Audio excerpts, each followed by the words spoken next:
Today, we are getting really practical. We are. We're setting aside, the big Hollywood scenarios and doing a dive into disaster preparedness. But with a very specific focus. Yeah, a philosophy that's all about realism and just common sense. Basically preparing for what actually makes sense. That is the absolute key.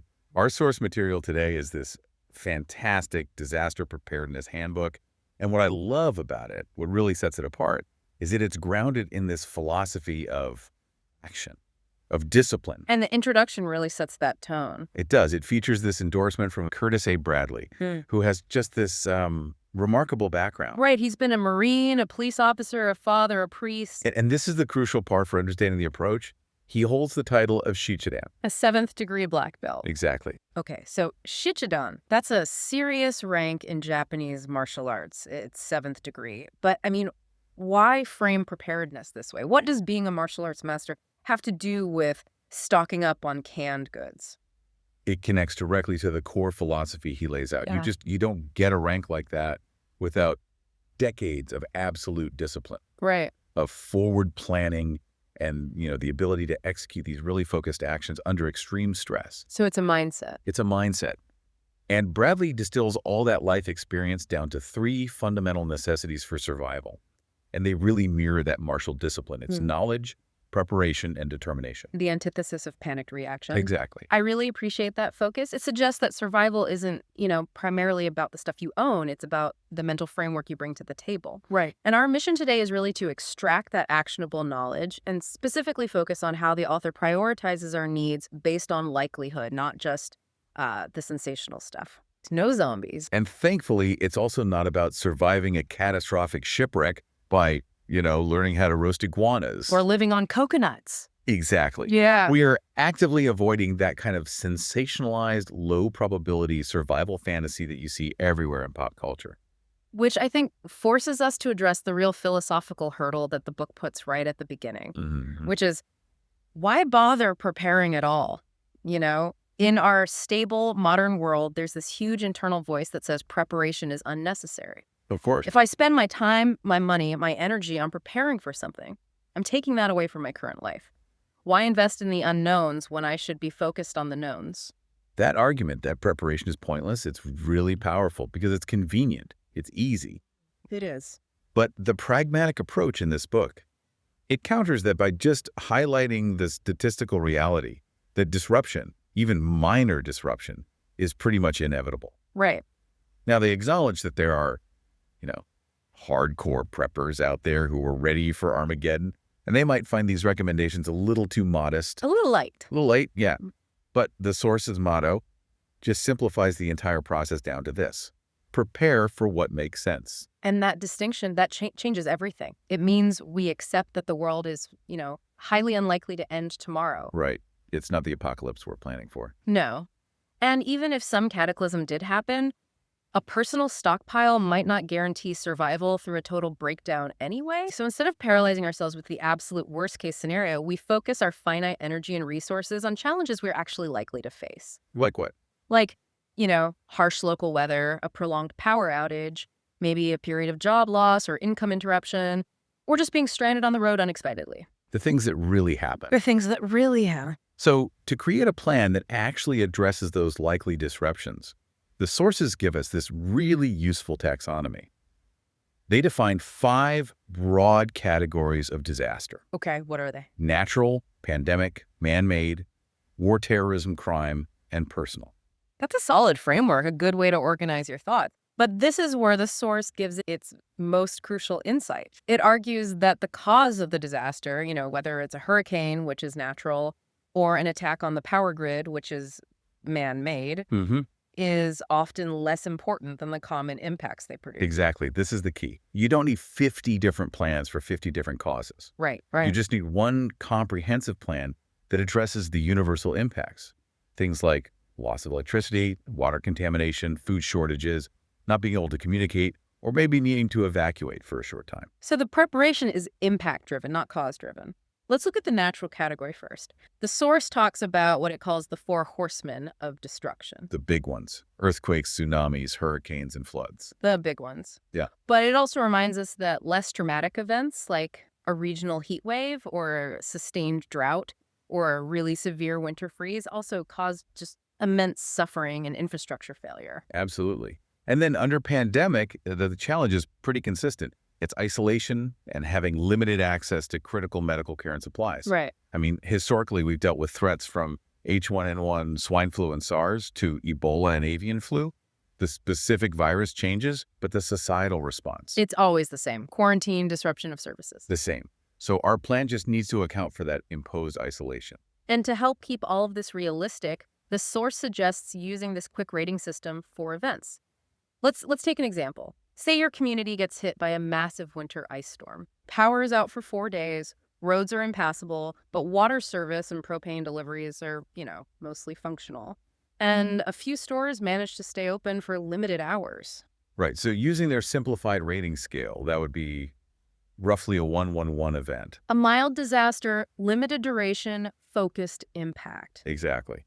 And that kind of event is highly likely across most of the country, which reinforces why we need to maintain this realistic understanding of our capabilities and our limitations. Preparation doesn't start by planning for Tiatwaki. The end of the world as we know it. Right. It starts by focusing on meeting your needs during that 1-1-1 ice storm. And that focus helps us avoid two major pitfalls that you see in a lot of other disaster preparedness books. The first one is what the source calls the back to basics approach. Ah, yes, the fantasy of the self-sufficient homestead. Right. This approach dictates that to be truly prepared, you have to check out of modern society, grow all your own food, generate all your own power, get your water from a well. Which, as the source points out, is just impractical, if not impossible for most people, especially if you live in a city or a suburb. Try explaining to your apartment landlord that you need to install solar panels and keep livestock on the patio. Yeah, that's not going to go over well. It just encourages this unattainable ideal that leads to paralysis, not actual preparation. Exactly. And the second pitfall is the list-driven approach. We see this everywhere. These exhaustive lists of expensive tools and gear, often encouraging hoarding. Oh, absolutely. The idea that if you just buy the $500 titanium spork and the $10,000 bunker ventilation system, you'll be safe. It appeals to that consumer instinct. We love checking boxes. We do. But this kind of stockpiling can cost tens of thousands of dollars for a really questionable return on investment. Because it assumes a total prolonged collapse of the world's supply chain. It's forcing a family to live for a year or more on only what they've stockpiled. Which is preparing for Armageddon. That's statistically improbable. It's not pragmatic. So to steer clear of these, expensive, paralyzing extremes, the handbook proposes 5 core cornerstones. And these apply to anyone, no matter where you live or what your income is. Okay, what are the 5? So 1, leverage existing safety nets. 2, stock extra consumables. 3, collect tools and supplies. 4, develop useful knowledge and skills. And 5, establish a support group.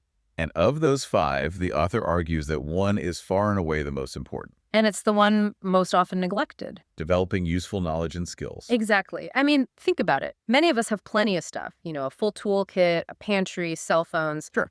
But when the power goes out, the know-how, how to safely turn off the gas line, how to drain the water heater for clean water, how to do basic first aid, that's what's seriously lacking. It's the difference between having a map and knowing how to read it. That's a perfect analogy. The book constantly emphasizes what you need to learn over what you need to buy. So it reinforces that whole philosophy, that determination, planning, and that mental discipline. Are the ultimate non-consumable survival supplies. Let's move on to the most tangible need then, right after that short-term crisis stuff is over. Yeah. Food storage. Core Pillar 1. The source highlights this massive, often invisible vulnerability in our modern system. It's the just-in-time supply chain. I think this fact is still shocking to most people. Your local supermarket, it only stocks about a week's supply of food. Maybe 10 days, if you're lucky. Yeah. And it's an incredibly efficient model in normal times. Low overhead, less waste, fresh goods. But it's profoundly fragile. It collapses almost instantly when transportation or distribution gets disrupted. Just imagine a regional disaster, like a major hurricane hitting the southeast. Suddenly you have road closures, fuel shortages, power outages. All at the same time. All at the same time, affecting every single step from the farm to your plate. The shelves clear out in hours, not days. Hours. And we see minor versions of this all the time. A severe winter freeze ruins California's citrus crop, or an E. coli contamination forces a national recall of, say, spinach. Those events test the system. And if that system fails for more than a week, what's the backup plan? Historically, small local farmers provided that resilience. But as the source notes, industrial farming has really pushed out most of those small operations.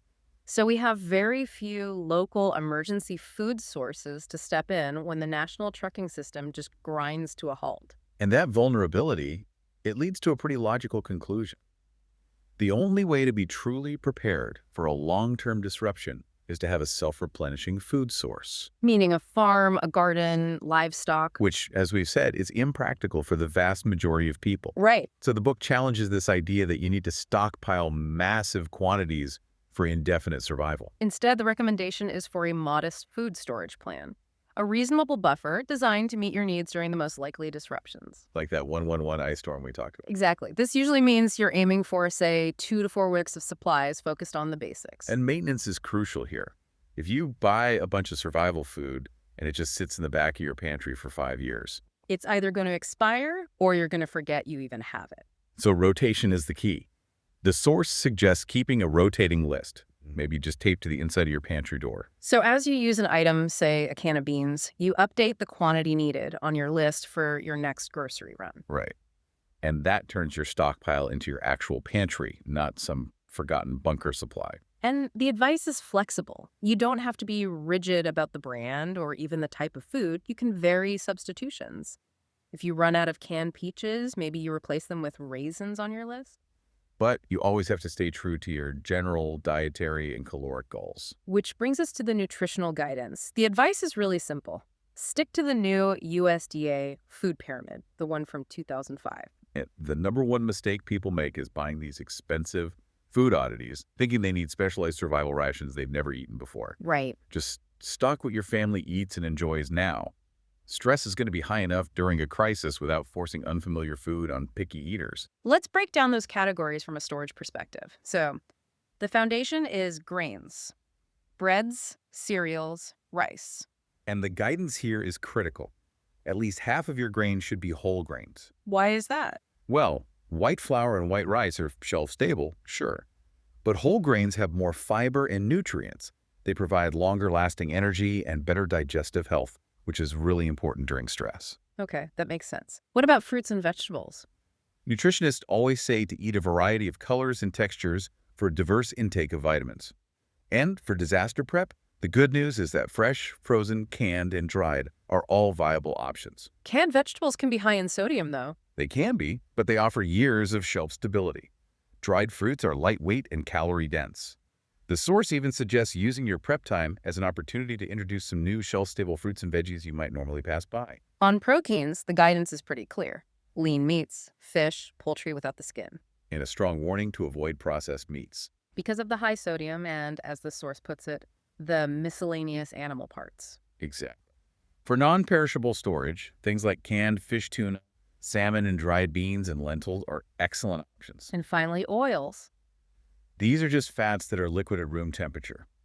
Most are high in mono or polyunsaturated fats. But you need to be aware of things like coconut and palm kernel oil. Right, those are exceptions because they're high in saturated fat. The American Heart Association recommends common cooking oils like canola, olive, and soybean. They're healthier options and also relatively stable for storage. Now, if we move beyond typical store-bought canned goods, we get into the world of specialty long-term storage. Right. Regular canned food is fine, but it's heavy, it's bulky, and while it might be edible, years past the expiration date. The nutritional value degrades significantly over time. Which is why these discussions quickly pivot to water reduction techniques, dehydration and freeze drying. Okay, so dehydrated food. That's the simplest process, right? It is. Most of the water is removed, which significantly increases the shelf life, usually to 10 to 15 years when it's stored correctly. It's cost-effective, but the texture and flavor can suffer a bit more than with other methods. And then there's freeze-dried food. This process is more complex. Much more complex. The food is flash frozen, and then the ice is evaporated directly into a gas in a vacuum chamber. It's a process called sublimation. Which makes the food extremely lightweight and gives it the longest shelf life. We're talking 10 to 25 years for the big cans. And the big advantage of freeze drying is the flavor retention and complexity. Because the food's structure is preserved, you can store really complex meals like clam chowder or beef stroganoff as a complete meal in a package. And you just add boiling water. You just add boiling water. The source gives a really clear comparison table for the three main specialty types: MREs, dehydrated, and freeze-dried.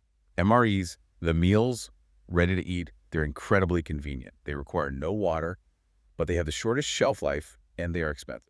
Dehydrated is the cheapest option, good shelf life, but it lacks that convenience of complex meals. And then freeze-dried is the superior long-term option because of its shelf life and the meal quality, but it has one huge drawback. It absolutely requires a reliable source of clean water. Exactly. If you don't have water, freeze-dried food is completely useless. So if food is pillar one, water is, arguably the most urgent and complex need to manage. It's a complete switch in mindset from abundance to extreme rationing. The average American uses about 100 gallons of water per person per day. 100 gallons for everything. Mhm.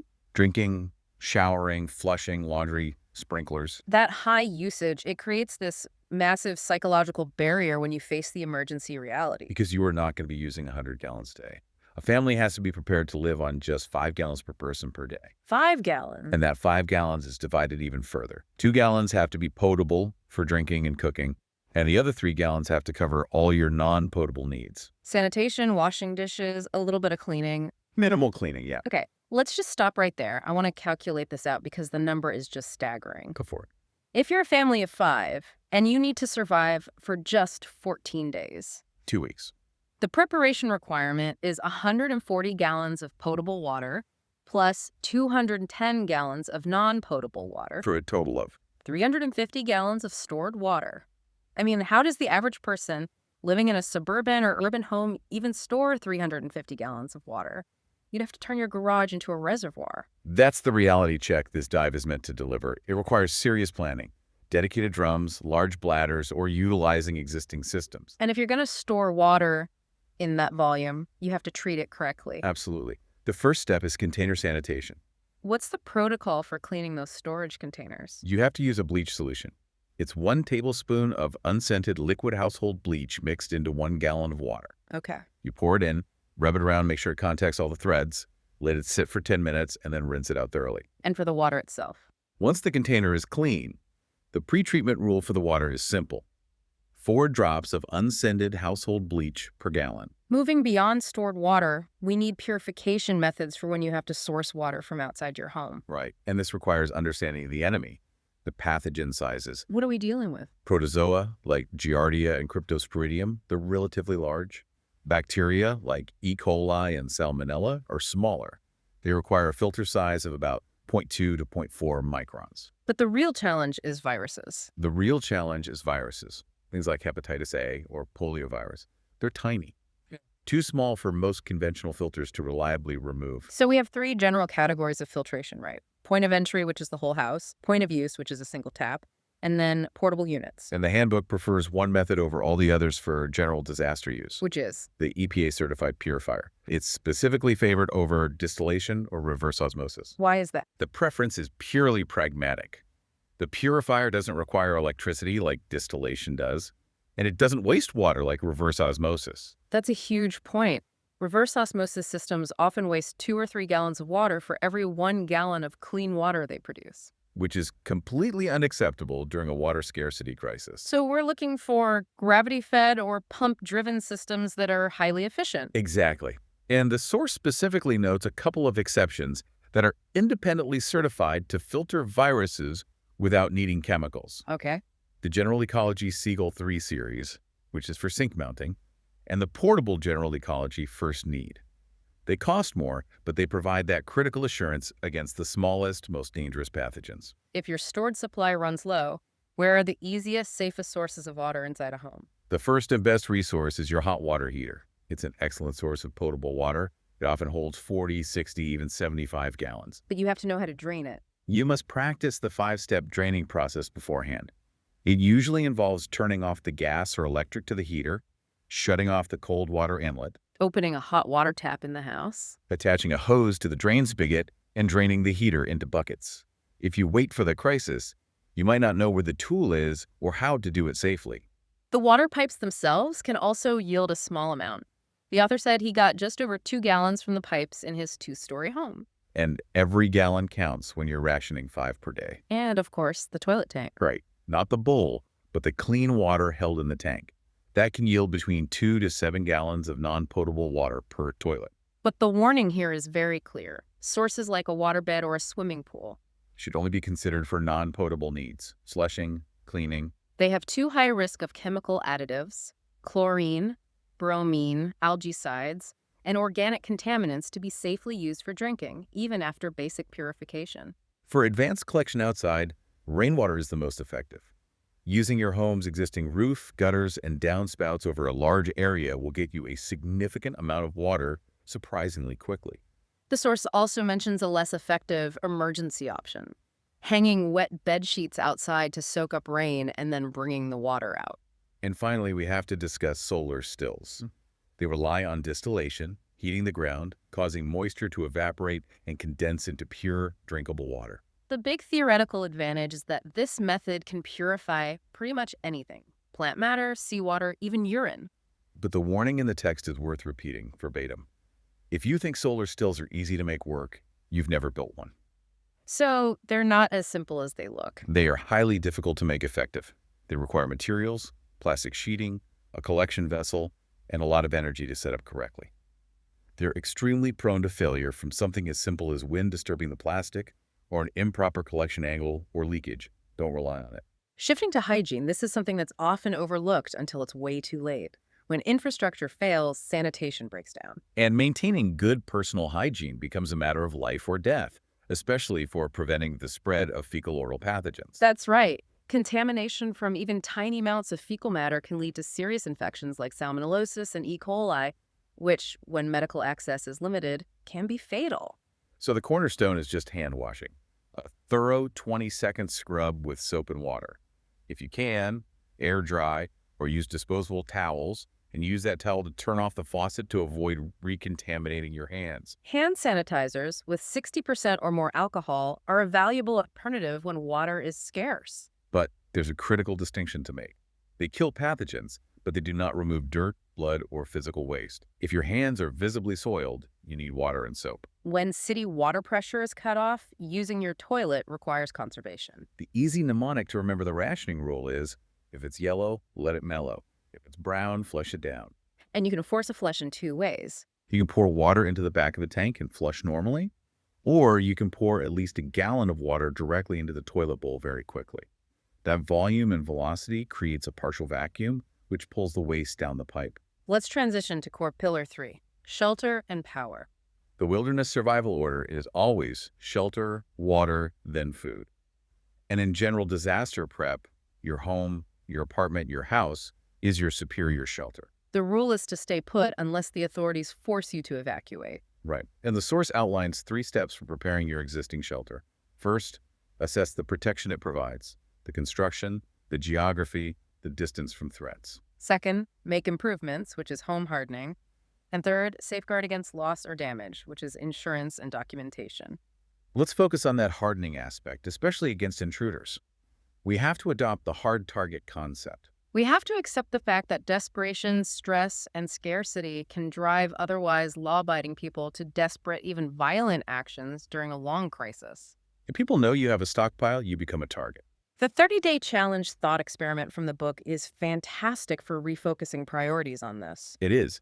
If a known thug told you he's going to break into your house next month, yes, you'd call the police and maybe buy a firearm.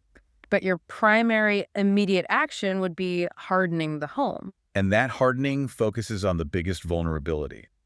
The source estimates that 90% of illegal entries happen through doors. So the most pragmatic, immediate protection is just making sure all your doors and windows are locked, even when you're home.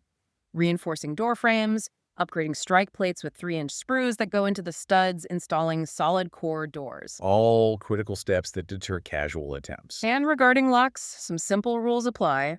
Never hide a spare key outside. And avoid the double-cylinder deadbolt, the one that requires a key on both sides. Why is that? It seems more secure. It seems more secure, but it becomes a deadly impediment to escaping a fire. which is a far more likely hazard. Good point. Electronic locks are viable if they meet insurance standards, as they let you easily reconfigure codes if they're compromised. Beyond physical hardening, equipping your home with the proper safety devices is called out as the single biggest action you can take to increase your family's chances of survival. And right at the top of that list is managing the hidden risk of carbon monoxide poisoning. This risk just skyrockets when the power goes out and people start misusing alternative heating or cooking methods. Running generators too close to the house, using charcoal grills indoors, burning gas appliances improperly. CO is the silent killer. It's odorless and colorless. So you must have CO detectors with reliable battery backup placed strategically near the furnace, the garage, and your designated safe room. And the prevention rules are absolute and non-negotiable. Never run a car in the garage, never burn charcoal inside, not even for warmth, and never use gas appliances like your kitchen range or your dryer for heating your home. These practices introduce lethal levels of CO. Let's move to backup electrical power. This is the behemoth of preparation. It's a huge topic. But the source provides a useful analogy, comparing electricity to water flow. Voltage is like pressure, current or amps is the flow, and power or watts is the usable energy. A standard generator provides short-term AC power, but the logistical hurdle is fuel storage. Running a mid-sized generator 24/7 is just impractical. It can consume 15 to 20 gallons of fuel per day. And storing that much gasoline presents a significant fire hazard. It would almost certainly void most homeowners' insurance policies if it was stored improperly. When you're sizing a generator, you have to calculate the constant power loads, the fridge, a few lights, a radio, plus the surge power required for motors during startup. Right, the motors in a well pump or a refrigerator or an air conditioner, they draw a massive spike of energy for just a fraction of a second to get started. And if your generator is undersized, that surge will trip the breaker or potentially damage the appliance. You also need to verify if your critical appliances need 120V or 240V power. And fuel management is a prep step a lot of people skip. Fuel has to be stored in UL-proofed containers like quality jerry cans or fuel caddies and kept in a well-ventilated area safely away from the home. And gasoline generally degrades after about 6 months. So to extend that life, you have to add stabilizers like PurIDG or Stabilo. These products inhibit oxidation and polymerization, allowing the fuel to remain viable for several years. This is critical if you plan to keep a substantial fuel cache. Because of that fuel constraint, the only pragmatic approach is to have a usage plan. You limit your fuel consumption by running the generator only a few hours each day on a strict schedule. During those specific hours, you prioritize. You cool the freezer and fridge, you heat water in a hot water heater for sanitation, you cook your meals, and you recharge your batteries for communication. As an alternative, there are inverters. They convert DC battery voltage from car batteries or deep cycle marine batteries into AC power. They're quieter and less expensive to run than generators, but they're not suited for equipment with high startup currents. And crucially, they are fundamentally limited by battery capacity. Let's really clarify that battery limitation with the example from the source. A high-quality inverter connected to a 1200 watt-hour battery provides only 34 minutes of runtime for a moderately heavy 1900 watt load. 34 minutes. It makes it clear. Inverters are fantastic for small, efficient loads like LEDs, laptops, or radios, but they will quickly exhaust your battery capacity if you try to run high-demand appliances. And finally, lighting. Light is not a luxury. It's a critical psychological tool. It helps people cope with the natural fears of the dark and maintain a sense of control. Which prevents irrational, life-threatening mistakes fueled by panic or exhaustion. Natural light is free, so all major work should be done during daylight. For backup, modern LED technology is superior. It's highly efficient, durable, and battery-operated. Electric lanterns are safe. They pose no fire hazard. But fuel-burning lights, like candles, while inexpensive and long-lasting, they introduce a serious fire hazard that requires constant, disciplined supervision. We often start our prep list with gear, food, and water. But the source makes a really compelling case that financial health is arguably the strongest, most overlooked foundation for resilience. It is. The source notes that around the time it was written, in 2007, Americans carried revolving debt of over $900 billion. The habit of spending too much and saving too little is just widespread. And financial stability is crucial because the unexpected burdens from a crisis, a job loss, a house damaged by a storm, an evacuation expense can quickly wipe out an unprepared family, even if they have enough stored beans. So the first and most important financial step is simple but very difficult. You must learn to live below your means. Not at your means, and certainly not above. This often requires significant lifestyle changes. The budgeting technique is clear. Calculate your net income, subtract 10%, which is your target savings, and spend only what's left. Once you're living below your means, you need a disciplined savings strategy. Priority number one is establishing the emergency fund. A minimum of 3 months of all living expenses. And this fund has to be fully established before anything else. Yes. If you don't have this cash reserve, the first unexpected financial setback will force you to rely on high-interest credit cards, trapping you in a cycle of debt and undermining everything else you've prepared. The psychological comfort of knowing that an unexpected catastrophe won't instantly bankrupt you it's huge. After the emergency fund is full, priority 2 is maximizing any employer retirement matching. That's free money. A guaranteed immediate return. Priority 3 is paying off short-term high-interest debt. Only once that debt is eliminated should your full 10% savings goal be allocated to retirement or long-term investments. Beyond savings, insurance is your largest safety net. And the source insists you must demand replacement cost insurance for both your home and its contents. This is a vital distinction many people might overlook. Can you clarify the difference between replacement cost and actual cash value, using an example? Absolutely. Imagine you lose your 10-year-old couch in a house fire. If you only have actual cash value insurance, the insurer calculates the couch's value based on depreciation. So they say it costs $1,000 new, but it's 10 years old, so it's only worth $200 now. And they pay you $200. Replacement cost insurance, however, pays you the $1,500 it costs today to buy a new, comfortable couch. ACV will leave you thousands of dollars short in a major disaster. That is a staggering difference. And to protect yourself when you're filing a claim, the source mandates a crucial documentation step. Right, because insurance companies are very wary of fraud after a catastrophic loss. So what's the step? To safeguard your claim, you should take a detailed video recording of every room in your home. As you film, verbally list the brands, the purchase locations, and the age of the contents. And you give a copy to your insurer and, crucially, keep another copy off the premises. With a trusted relative or in cloud storage, this video inventory protects you from claims of fraud and just simplifies the entire claims process after a total loss. And finally, we have to address health preparedness, starting with critical medications. You should stock a minimum of a 30-day supply of critical prescription medicines. Things like insulin, respiratory inhalers for asthma, or prescribed nitroglycerin for heart conditions. In a widespread disaster, pharmacies might be closed or just inaccessible. And for first aid in general, the caregiver's role starts with understanding the 6 steps. Which are? Assess the situation calmly.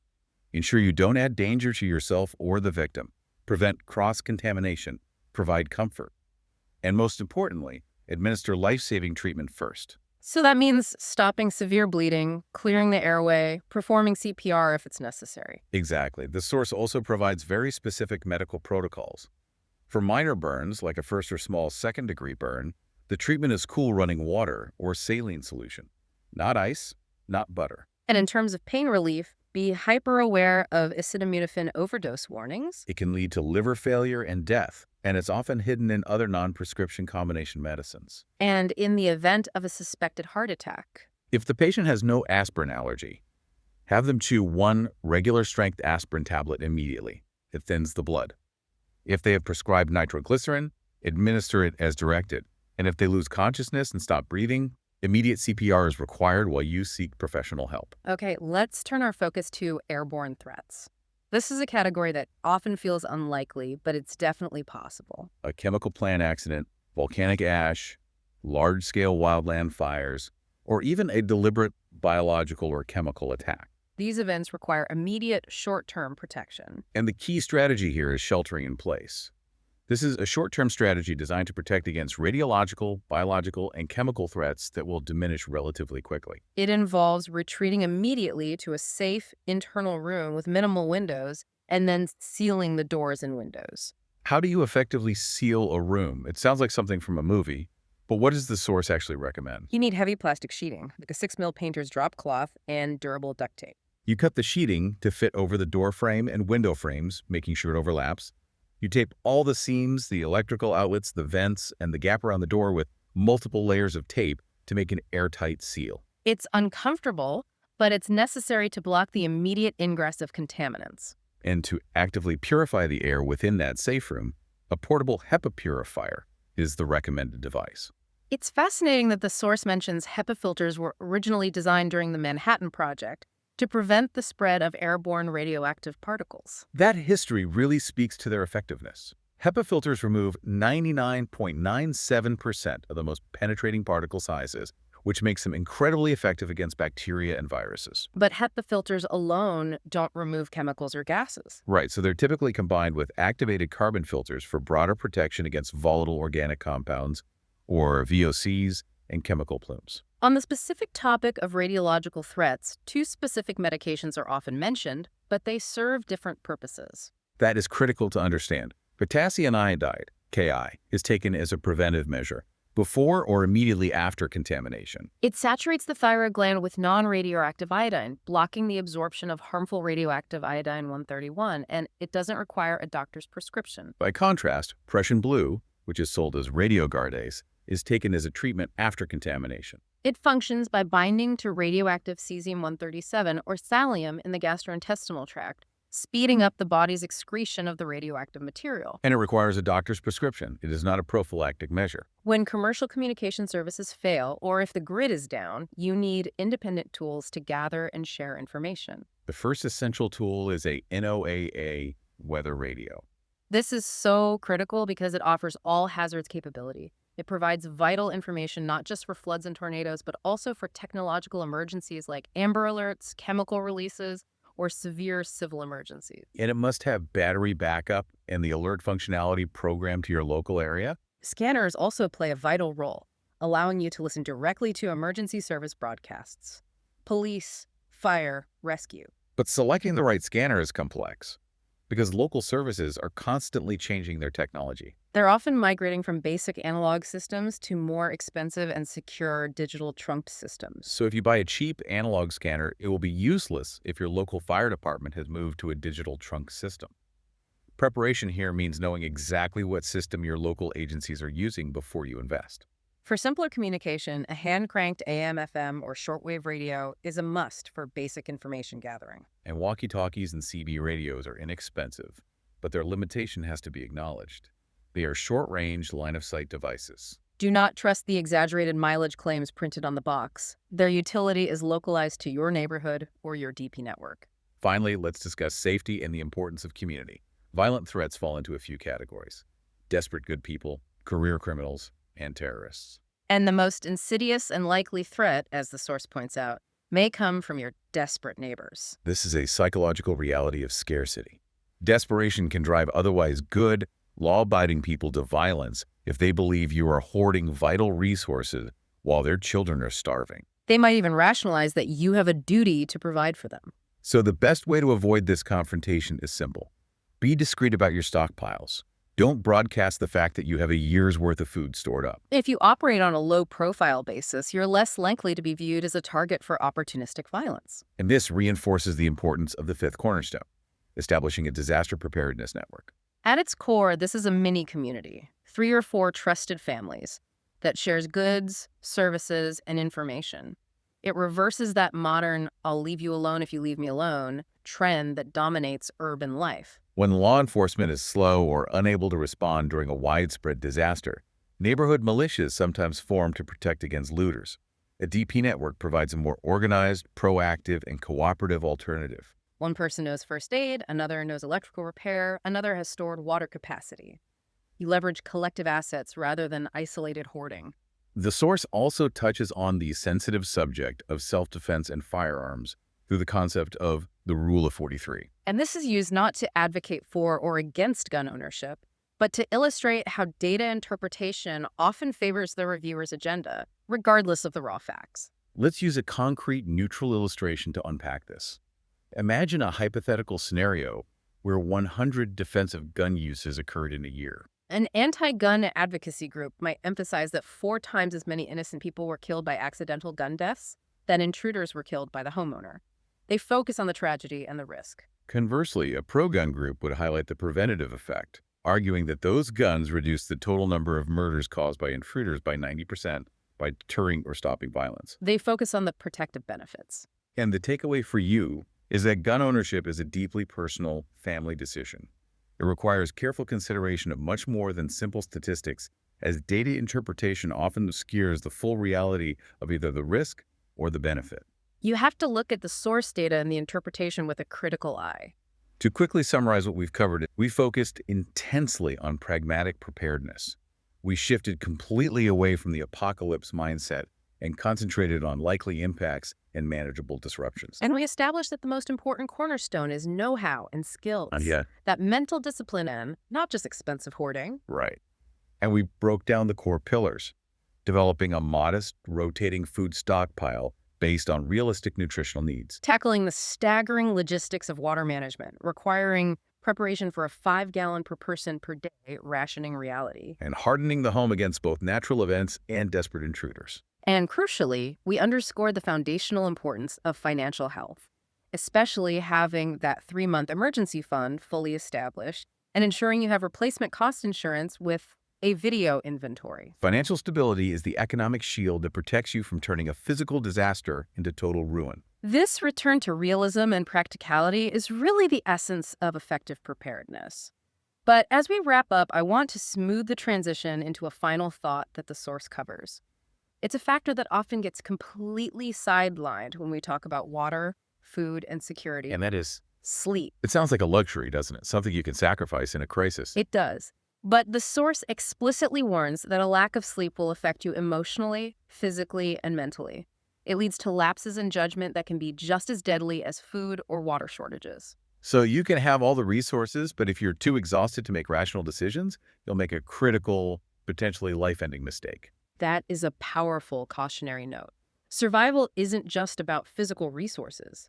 It's about maintaining the right psychological frame of mind and a sense of control. If you're making irrational calls because of exhaustion, like running the generator indoors for 2 extra hours of heat, you're defeating all of your preparation. The source suggests actively integrating good sleep habits into your preparedness plan, establishing a regular sleep schedule, even in the middle of chaos, and managing stress proactively. By writing down your worries and the immediate action steps you can take to mitigate them. Maintaining that routine will keep you mentally sharp when services fail. So as you apply the knowledge from this dive to your own family situation and your own threat assessment, whether it's finally calculating your 350-gallon water storage need or upgrading your home insurance, here is the final thought to mull over. What seemingly small comfort or routine, that specific sleep schedule, maybe that single cup of herbal tea you love, or the ability to read for 30 minutes before bed, will keep you mentally sharpest and prevent critical errors in judgment when everything else is falling apart. The psychological preparation is truly just as important as the physical. Indeed. Go forth and prepare pragmatically. We'll see you next time.